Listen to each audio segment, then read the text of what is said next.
ಸಾಹಿತಿಗಳು, ಸಂಶೋಧಕರು ಹಾಗೂ ವೃತ್ತಿಯಲ್ಲಿ ಉಪನ್ಯಾಸಕರು ಹಾಗೂ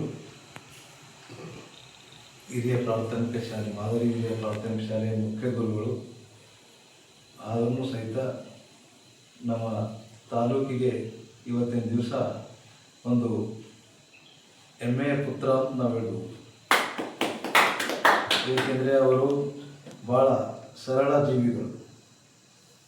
ನಮ್ಮ ಜಾಕನ್ಪಲ್ಲಿ ಮಠಕ್ಕೆ ಭಾಳ ಅನನ್ಯ ಭಾವದಿಂದ ನಾವು ಕರೆದಾಗ 60-70 ಕಿಲೋಮೀಟರ್ ಬಂದು ನಮ್ಮ ಶಿವಯೋಗಿ ಸ್ವಾಮಿಯವರ, ಸಿದ್ಧಲಿಂಗೇಶ್ವರ ಸ್ವಾಮಿಯವರ ಸೇವೆಯಲ್ಲಿ ತೊಡಗಿಕೊಂಡು ಒಂದು ಯಾವುದೇ ಕಾರ್ಯಕ್ರಮ ಇದ್ರೂ ನಾವು ಹೇಳಿದ ತಕ್ಷಣ ಬಂದು ಅವರ ಉಪನ್ಯಾಸ ಎಲ್ಲರಿಗೂ ತಿಳಿಬೇಕಂತಂದು ಒಂದು ಶಿವಯೋಗಿ ಸ್ವಾಮಿಗಳವರು ಸಿದ್ಧಲಿಂಗೇಶ್ವರರ ಮಹಿಮೆಯನ್ನು ತಿಳಿಸುತ್ತಾ ಇವತ್ತಿನ ದಿವಸ ನಮ್ಮ ಗುಲ್ಬರ್ಗ ಜಿಲ್ಲೆಗೆ ಸಮ್ಮೇಳನ ಅಧ್ಯಕ್ಷರಾಗಿ ನೇಮಕ ಆಗಿರುತ್ತಾರೆ.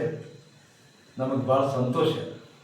ಏಕೆಂದರೆ ನಮ್ಮ ಚೇಡಂ ತಾಲೂಕಿನಲ್ಲಿ ಇದುವರೆಗೂ ಒಂದು 25 ವರ್ಷದಿಂದಲೂ ಯಾರೂ ಆಗಿಲ್ಲ, ಮುಂದೆ ಆಗಂಗಿಲ್ಲ. ಅಂಥ ಒಂದು ಪದವಿ ಇವರು ಪಡೆದುಕೊಂಡಿದ್ದಾರೆ. ನಮ್ಮ ಶ್ರೀ ಸಿದ್ಧಲಿಂಗೇಶ್ವರ ಸ್ವಾಮಿಯವರ ಆಶೀರ್ವಾದ ಸದಾ ಇರಲಿ ಅಂತ ನನ್ನ ಕೋರಿಕೆ.